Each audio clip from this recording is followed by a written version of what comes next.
तो आइए बच्चों देखते हैं इस क्वेश्चन में क्या करना है। देखिए क्या कर रहा है, ball is thrown vertically upwards. एक बॉल है जो वर्टिकली अपवर्ड्स थ्रो की जाती है। It goes to a height 20 metre and then returns to the ground. वो 20 मीटर हाइट तक जाती है, उसके बाद क्या होता है, ग्राउंड पे रिटर्न करती है। Taking acceleration due to gravity G to be 10 metre per second square. G की वैल्यू दे रखी है, यानी एक्सीलरेशन ड्यू टू ग्रेविटी कितना दिया, 10 मीटर पर सेकंड स्क्वायर।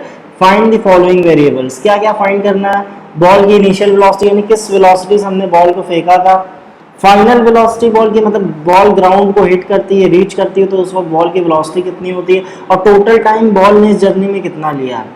तो आइए देखते हैं इसको कैसे करना है। देखिए इस फिगर में बता रखा है कि मतलब देखिए हमने बॉल को इनिशियल वेलोसिटी मान लीजिए u से क्या किया, वर्टिकली अपवर्ड थ्रो किया।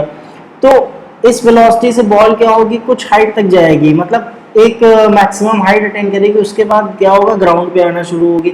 तो इस केस में हमारे इस क्वेश्चन में बॉल ने ये हाइट कितनी अटेंड की है, 20 मीटर। यानी ये जो हाइट है, ये मैक्सिमम हाइट बॉल ने जितनी अटेन की है ग्राउंड से यहाँ तक जो बॉल गई है, इसने कितना अटेन डिस्टेंस ट्रैवल किया, 20 मीटर। अब 20 मीटर ट्रैवल करने के बाद क्या होती है, फिर बॉल ग्राउंड पे आना शुरू होती है। तो हमको ये पता करना है कि बॉल की इनिशियल वेलोसिटी क्या थी, मतलब बॉल हमने किस वेलोसिटी से फेंके थे। इस तरह से हमने बॉल को ऐसे ऊपर फेंका होगा तो हमको ये वेलोसिटी बॉल की बतानी है। तो आइए देखते हैं क्या क्या दे रखा है। पहले ball is thrown vertically upwards, तो किस वेलोसिटी से फेंकी गई है ये फाइंड करना है, यू फाइंड करना है। तो यहाँ पे इसको क्या कर लीजिए, यू कर लीजिए, यू। अब किस हाइट तक जाती है, देखिए हाइट कितनी दे रखी है, 20 मीटर, 20 मीटर तक गई। अब देखिए होगा क्या, इस हाइट पे आने के बाद यहाँ तक आई, इसके बाद बॉल वापस ग्राउंड पे आ रही है। यानी कि इस केस में मतलब मैक्सिमम हाइट पे बॉल की फाइनल वेलोसिटी क्या हो गई होगी, जीरो। क्योंकि जब उसकी बॉल उस बॉल की वेलोसिटी जीरो हुई होगी तभी तो बॉल ग्राउंड पे आना शुरू हुई होगी। यानी बॉल की वेलोसिटी यहाँ पे क्या हो गई, जीरो। यानी हाईएस्ट पॉइंट पे उसके मैक्सिमम हाइट पे बॉल की वेलोसिटी कितनी है, जीरो। यानी इस केस में फाइनल वेलोसिटी कितनी हो गई, zero. Acceleration due to gravity कितना दे रखा है, 10 मीटर पर सेकंड स्क्वायर। और हमारा आसान हो गया कैलकुलेशन इस तरह से। तो देखिए इनिशियल वेलोसिटी फाइंड करेंगे। अब देखिए हम लोग जानते हैं कि फ्री फॉल के केस में इक्वेशंस ऑफ मोशन थोड़ी सी मॉडिफाई हो जाती हैं। तो किस तरह से मॉडिफाई होती हैं देखिए, देख लेते हैं। v is equals to U plus A T की जगह क्या आ जाता है, u plus G T. s is equals to U T plus half A T square की जगह आ जाता है h is equals to U T plus half G T square. और V square is equals to U square plus 2as की जगह आ जाता है V square is equals to U square plus 2gh। अब देखिए यहाँ पे हम क्या कर रहे हैं, अब देखिए हमको इनमें से क्या करना है, एक इक्वेशन यूज करनी है। किसी एक इक्वेशन का यूज करके हम क्या निकाल लेंगे, फाइनल वेलोसिटी। तो देखिए हमारे क्वेश्चन में क्या है, हाइट दे रखी है, फाइनल वेलोसिटी दे रखी है, एक्सीलरेशन ड्यू टू ग्रेविटी दी है और इनिशियल वेलोसिटी फाइंड करना। तो देखिए अगर थर्ड इक्वेशन ऑफ मोशन देखें, हाइट दे रखी है, एक्सीलरेशन ड्यू टू ग्रेविटी दे रखी है, फाइनल वेलोसिटी दे रखी है, इनिशियल वेलोसिटी फाइंड करना है। यानी थर्ड इक्वेशन ऑफ मोशन को यूज कर लें तो हम क्या कर सकते हैं, इनिशियल वेलोसिटी फाइंड कर सकते हैं। अब देखिए थर्ड इक्वेशन ऑफ मोशन को कैसे यूज करेंगे। देखिए एक चीज यहाँ पे समझना है कि एक्सीलरेशन ड्यू टू ग्रेविटी को मतलब एक्सीलरेशन ड्यू टू ग्रेविटी का साइन क्या होगा। देखिए ये मोशन, ये जो इक्वेशन लिखी गई है ये डाउनवर्ड मोशन के लिए लिखी गई है। Downward motion in the sense क्या होगा, देखिए जो ये जो इक्वेशन लिखी गई है किस लिए लिखी गई है, डाउनवर्ड मोशन के लिए। डाउनवर्ड मोशन का मतलब क्या है कि बॉल अगर हम किसी हाइट से रिलीज करते हैं, बॉल वर्टिकली डाउनवर्ड फेंकी जाती है, थ्रो की जाती है, तो उस केस में ये जो हमारे जी की वैल्यू होती है ये क्या लेते हैं, प्लस साइन के साथ लेते हैं। लेकिन यहाँ पे देखिए हमारी बॉल कैसे फेंकी जा रही है, वर्टिकली अपवर्ड फेंकी जा रही है। और एक्सीलरेशन ड्यू टू ग्रेविटी का डायरेक्शन, क्योंकि एक्सीलरेशन ड्यू टू ग्रेविटी हमेशा वर्टिकली डाउनवर्ड एक्ट करती है, तो यहाँ पे एक्सीलरेशन ड्यू टू ग्रेविटी कितनी है, जी है। अब देखिए इस केस में हमको क्या करना है, हमारा देखिए acceleration due to gravity vertically कैसे एक्ट करती है, डाउनवर्ड एक्ट करती है।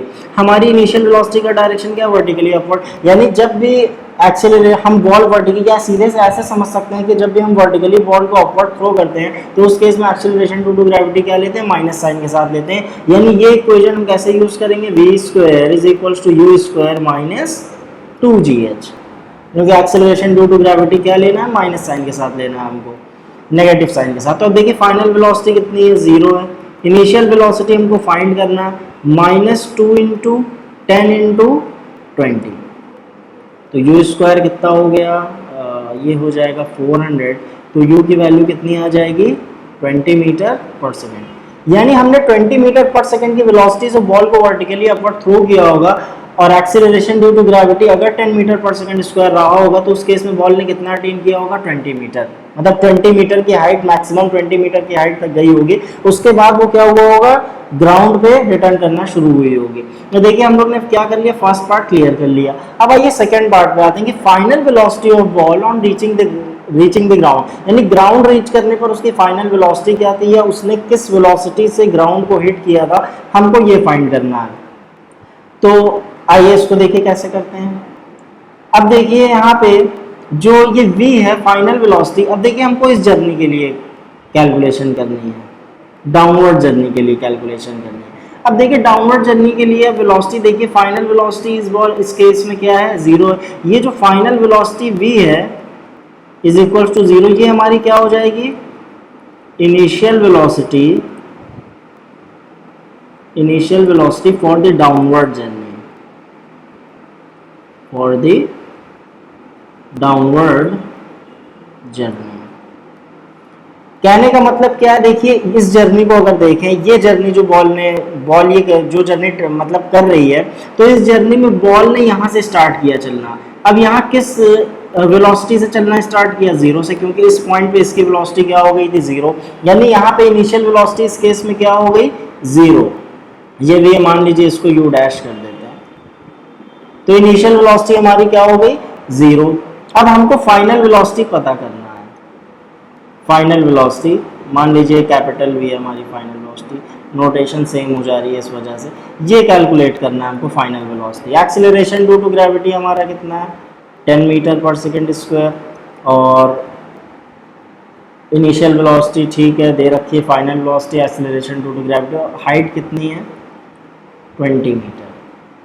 तो आइए फिर से equation of motion, third equation, क्योंकि देखिए u दे रखा है, v फाइंड करना है इस केस में, और g भी दे रखा है h भी, तो जाहिर सी बात है third equation of motion use करेंगे, v square is equal to u square plus. अब देखिए यहाँ पे g की वैल्यू प्लस लेंगे क्योंकि बॉल का वेलोसिटी का डायरेक्शन और एक्सीलरेशन ड्यू टू ग्रेविटी दोनों क्या है सेम डायरेक्शन में, और वैसे भी डाउनवर्ड मोशन के लिए हमको एक्सीलरेशन ड्यू टू ग्रेविटी क्या रखना है, हमेशा प्लस साइन के साथ रखना है। तो यहाँ पे हम एक्सीलरेशन ड्यू टू ग्रेविटी यानी equation of motion plus v square is equal to u square plus 2gh use करेंगे। अब देखिए v कैलकुलेट करना है हमको, इनिशियल वेलोसिटी 0 है, इसका कोई मतलब नहीं, 2 इंटू g इंटू 20, अरे सॉरी g की जगह तो हमको क्या लिखना है 10 लिखना है। तो v स्क्वायर कितना हो गया हमारा, ये भी कितना हो गया 400, यानी ये जो फाइनल वेलोसिटी है ये कितनी आई 20 मीटर पर सेकेंड, यानी बॉल ने इस वेलोसिटी से क्या किया होगा ग्राउंड को हिट किया होगा। यानी हमको बॉल ने ग्राउंड को जिस वेलोसिटी से हिट किया वो भी वेलोसिटी पता होगा, यानी सेकंड पार्ट कर लिया। Final velocity of ball on reaching the ground ये भी कंप्लीट हो गया। अब total time of journey of ball देखिए कैसे निकालेंगे, total time of journey of ball. तो देखिए इसके लिए क्या करेंगे, टोटल टाइम ऑफ जर्नी का मतलब क्या है, बॉल यहाँ से यहाँ तक गई और फिर यहाँ से ग्राउंड पर आई तो इसने कितना टाइम लिया ये कैलकुलेट करना है। तो पहले देखिए ये टाइम कैलकुलेट कर लेते हैं कि यहाँ से यहाँ तक को आने में उसको कितना टाइम लगा। तो ये first equation of motion use कर लेते हैं, v is equals to u minus G T. Minus इसलिए लगा रहे हैं क्योंकि बॉल का डायरेक्शन वर्टिकली अपवर्ड और एक्सीलरेशन ड्यू टू ग्रेविटी के, और एक्सीलरेशन ड्यू टू ग्रेविटी क्या है वर्टिकली डाउनवर्ड, यानी जब भी बॉल को वर्टिकली अपवर्ड हम थ्रो करेंगे तो उस केस में एक्सीलरेशन ड्यू टू ग्रेविटी क्या होगा माइनस साइन के साथ लेंगे। तो फाइनल वेलोसिटी बॉल की क्या हो जा रही है 0। इनिशियल वेलोसिटी तो हमने कैलकुलेट कर रखी है, लेकिन यहाँ पे पहले देखना टाइम कैसे निकलेगा, माइनस जी टी, तो टाइम कितना हो गया u अपॉन जी। ये देखिए टाइम कौन सा है, ये जब बॉल यहाँ से यहाँ तक आई इस साइड तक, यानी यहाँ से बॉल स्टार्ट की और इस साइड तक आई तो इसने इतना टाइम लिया। अब देखिए यहाँ से यहाँ आने पे, ग्राउंड पे आने पे भी तो इसने इतना टाइम लिया होगा, यानी u अपॉन जी गई और u अपॉन जी, यानी u अपॉन जी टाइम लगा उसको जाने में और u अपॉन जी टाइम लगा उसको आने में। तो टोटल टाइम मान लीजिए t डैश है, तो कितना हो जाएगा 2u अपॉन जी। अब देखिए सारी वैल्यूज हमको पता है, u इनिशियल वेलोसिटी क्या थी 20, एक्सीलरेशन ड्यू टू ग्रेविटी कितना है 10 है, सॉल्व कर लेते हैं तो कितना हो गया 4 सेकेंड्स। यानी टोटल टाइम जो बॉल ने ट्रैवल किया, मतलब यहाँ से हाईएस्ट पॉइंट तक गई, फिर हाईएस्ट पॉइंट से ग्राउंड पे आई, तो 4 सेकंड्स में इतना काम इसने किया। यानी इसके पूरी जर्नी का जो टाइम है कितना है, 4 सेकंड्स है।